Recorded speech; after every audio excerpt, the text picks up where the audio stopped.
اور تم کیسے مسلمان بن رہے ہو، کیسے مومن بن رہے ہو کہ مومن بھی کہلواتے ہو، مسلمان بھی کہلواتے ہو، اور صحابہ کی شان میں بے ادبی بھی کرتے ہو۔ اس ماہ مقدس کے اندر بہت سے اجتماعات ایسے ہوتے ہیں جن کے اندر حضرت سیدنا امیر معاویہ رضی اللہ عنہ کے بارے میں بہت سی غلط فہمیاں پیدا کی جاتی ہیں۔ حالانکہ یہ معراج کا مہینہ ہے نا، میرا بھی دل چاہتا ہے کہ حضور علیہ السلام کے سفر معراج کو بیان کروں، لیکن اس موضوع کو بیان کرنا اس لیے ضروری سمجھا کہ ہماری نوجوان نسل کی اصلاح ہو جائے، یہ صراط مستقیم کی طرف آ جائیں اور صحیح دین کو سمجھ کر اس پر عمل کرنے کی کوشش کرنے والے بن جائیں۔ تو حضرات محترم، جب اللہ رب العزت نے یہ فرما دیا فَإِنْ آمَنُوا بِمِثْلِ مَا آمَنْتُمْ بِهِ، اگر تم ایمان لانا چاہتے ہو تو ان کی طرح ایمان لاؤ کہ جس طرح صحابہ نے رسول اللہ پر ایمان لائے اس طرح تم بھی ایمان لے کر آؤ۔ تو اللہ ان کے ایمان کی گارنٹی قرآن کے اندر بیان فرما ہے، اور پھر کسی مقام پر فرماتا ہے رضی اللہ عنہ مبارک، صحابہ وہ صحابہ ہیں کہ اللہ ان سے راضی ہو گیا اور یہ اپنے رب سے راضی ہو گئے۔ یہاں پر کوئی مخصوص تو نہیں کیا گیا کہ اتنے صحابی جو ہیں ان پر اللہ راضی ہوا ہے، یہ باقی جو ہیں ان پر نہیں ہوا۔ جس نے بھی کلمے کی حالت میں، ایمان کی حالت میں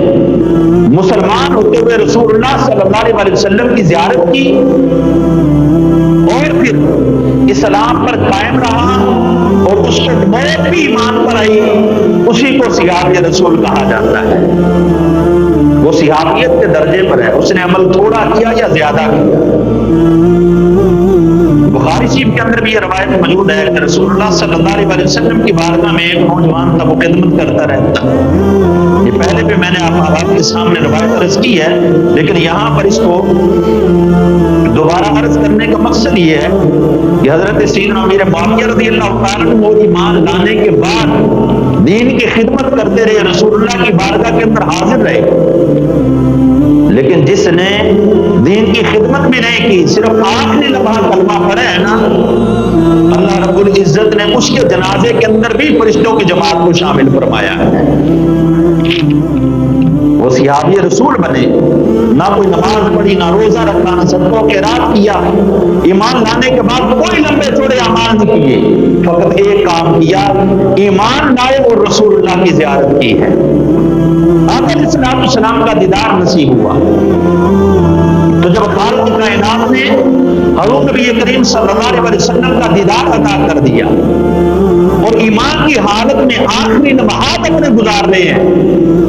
تو اللہ رب العزت ان کے لیے بھی بخشش کا پروانہ جاری فرما دیتا ہے، ان کے لیے بھی بخشش کا پروانہ ہے۔ بلکہ صحابہ کرام علیہ رضوان پوچھتے ہیں یا رسول اللہ صلی اللہ علیہ وسلم، آقا آج آپ اپنے قدم مبارک زمین پر پورے کیوں نہیں رکھ رہے؟ تو آقا علیہ السلام ارشاد فرماتے ہیں کہ پیارے صحابہ، اس نوجوان کے جنازے کے اندر اتنی کثیر تعداد کے اندر اللہ کے فرشتے موجود ہیں کہ میں دیکھ رہا ہوں کہ ہر طرف فرشتوں کی ہی جماعت نظر آ رہی ہے، کہ پورا پاؤں رکھنے کی بھی جگہ نظر نہیں آ رہی۔ تو حضرات محترم، اگر کوئی شخص حالت ایمان میں لمبے چوڑے نیک اعمال بھی نہ کرے، عبادت اور ریاضت بھی نہ کرے، اس کا اتنا بڑا درجہ ہے کہ اللہ اس کو جنتی بنا دیتا ہے۔ تو حضرت امیر معاویہ رضی اللہ عنہ تو وہ ہیں جو حضور کے صحابی بھی بنے، کاتب وحی بھی بنے، کہ حضور علیہ السلام پر رب کا کلام نازل ہوتا تھا اور حضرت امیر معاویہ رضی اللہ عنہ لکھا کرتے تھے۔